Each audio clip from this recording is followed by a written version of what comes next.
conviction. I also want to introduce the real Betty Ann Waters, who this story is about. And in front of her, Maddie belongs to me. This project in New York. It is Betty Ann Waters.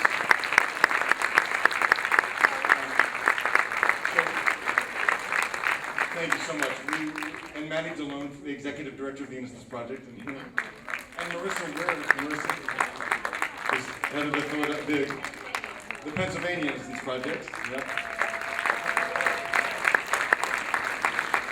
So I think we're going to do a Q&A afterwards with you all. So I won't say much except that this movie has been a long time in the making, and it lives in a very deep place in our hearts, and we hope you enjoy it. So we'll talk afterwards. Thanks so much for coming.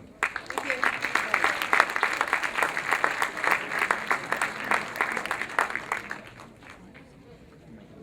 So if you tell him he can start it right away.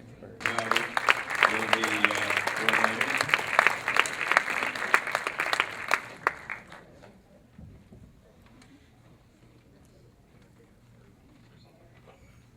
Everyone loved the film?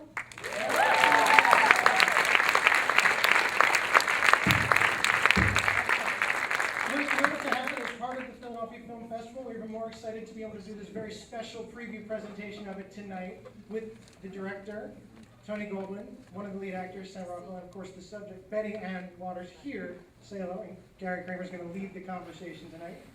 Hi, I'm Gary. I work for the City Paper, and I'm going to take some questions with the talent and then open up to the audience for you to ask some questions. I'm sure you'll have some because it's a very interesting true story and it was incredibly well made film. So let's bring the talent out and we'll start the Q&A. A round of applause. Can we ask you some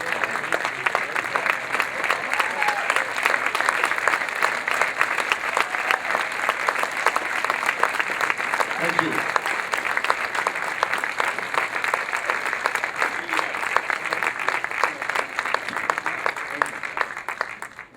I'm like thinking she gets a standing ovation. I mean, what a remarkable woman. What a remarkable story. She is a remarkable woman.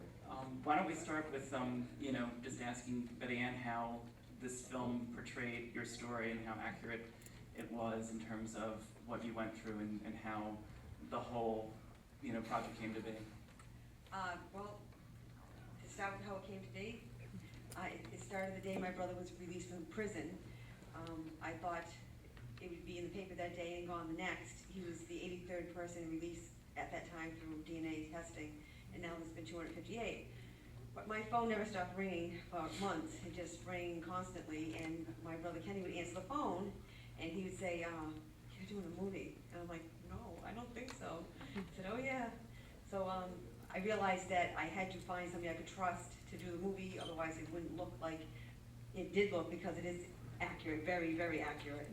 The only thing that's different might be the sequence a little bit, or, but all the emotions are all there. So I called the first person I knew of that I trusted, and that was Barry Scheck, and he knew Andy Croft, the producer, one of the producers, and it went from there. Well, let me ask you about the sequence of the film, Tony, as the director. I like the way you sort of cross-cut the story in the beginning. You got the bond between the two children, and you made it really, palpable, so that when you see them as adults, not letting each other go, and always being there for each other. How did you approach the story? I mean, did you want to tell it linearly? Did you want to do this flashback structure? Talk a little bit about your craft. Okay. It was a real challenge to figure out how to shape this. The way we started, Pamela Gray, the screenwriter, and I went up and spent a lot of time with Betty Ann, just hearing all the stories, and realized that we could make 5 movies of Betty Ann's life and her relationship with Kenny. So we did not want to tell the story in a linear fashion. There was so many years to cover, and there were big chunks of those years where there wasn't much incident. Betty Ann going to college and being a mom and just trying to live life. There were periods where there wasn't a lot of dramatic action. So we knew, and also we felt one of the hazards of this type of a story was to tell it in a very straightforward, linear, sort of the cliche would be the TV movie-ish version of it, although nowadays there's incredible stuff on television as well. But so Pamela and I decided to deal with those 2 challenges of the amount of time and trying to find an original way of doing this by creating 3 distinct time periods and interweaving them. And we based it in the present, essentially, which is from when she begins law school through the ending, the exoneration, which is the 1995 to 2001. And then the other time period was from the murder, 1980 through 1986, when there was what we call the promise. We call it the promise. This is what I'm going to do, and they make this pact that she's going to try to become a lawyer. And then there's the childhood memories in the 60s when they were small children. So we just interwove those, and it was always from the reference of Betty Ann's point of view in the present, having an emotional trigger that sends her back.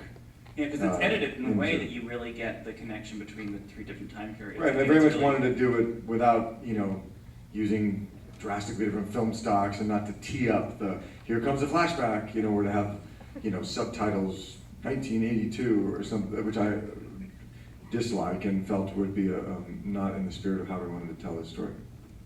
Let me ask Sam a question before we open it up. This is your second time in prison in film, right? I mean, The Green Mile, and now this. It's my second prison movie, yeah. What is the appeal of playing a prisoner? I mean, you have these great violent outbursts in the beginning of the film, and you get to really you're not hammy. You're just really, you really give this full-bodied, fierce performance. I was afraid of you. I mean. Well, thanks. That's kind of you to say. I think I was a little hammy in The Green Mile, but thank you very much. But yeah, no, I think what's great about for an actor when you're doing a movie where it takes place in prison is it's a very dramatic circumstance. So it really lends itself to doing a lot of acting or schmacting per se. Okay, do we have questions? Hi, my question is... If you could stand up, please, and do we want to bring a mic? I think I can speak pretty loud. Can you hear me? Yeah. My question is, how did you get through law school? Did you get financial aid, or how did you do that? No, I just finished paying about 2 years ago for law school.